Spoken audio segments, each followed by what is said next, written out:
Hi there, lovely. This is Stephanie. I am thinking about commitment again today.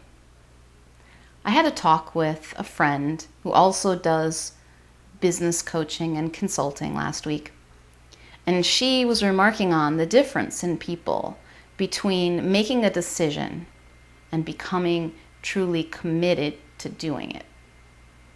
And her frustration came up around her own helplessness in feeling like I can get people to intellectually make the decision to do something and they agree with me, this is in their best interest, and then they don't do it for some reason. It seemed like that gap to her was definitely frustrating, maybe even insurmountable and mysterious. Like, what is the difference between deciding to do something mentally and committing to doing something? I think there's something intimidating about the idea of a commitment. It's final. Feels like there's no going back in a way. And it's scary because inside of us, we know that once we say we've committed, we're going to be pressured. We're going to feel that pressure to follow through. And I think we do, right? There is that psychological principle of influence that Cialdini talks about, commitment and consistency, that when we write something down, we take a vow, we say something to someone else, we make a public declaration, we now feel pressure to follow through with that statement. This can be, by the way, used to support and encourage and make inevitable the behavior that we want, which is why it's a really good idea to write down your commitments to yourself or to others. But I'm thinking about that today. Like, what really is the difference? Because we know it viscerally. We know it in ourselves. I've had clients who I've talked to say something out loud and say, all right, notice what happens in your body when you say that. Did you mean it? Are you committed? There's a difference in their voice. There's a difference in the way it makes them feel. There's certainly, if I can see them, a difference in the way that they look. And we get confused about this idea of commitment and what it means to commit to something. Last weekend, my husband, who's recently lost quite a bit of weight, so much so that his pants are now falling off of him and belts are not enough, was lamenting to me, I really have to buy some new pants. I need to get some jeans.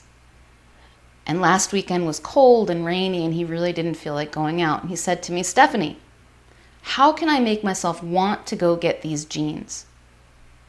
I looked at him and I said, don't wait until you want to do it. You're not going to want to do it. Just go. And for once, he actually listened to me. He went to the store. And actually, it was the only day that Levi's were on sale. Usually the store sale, the coupon, you can't use them on brand names like Levi's. This was the one day of the year where that was different. So he was very happy. He's a very happy bargain shopper. He came home very pleased with himself that he got himself to do something. What happened?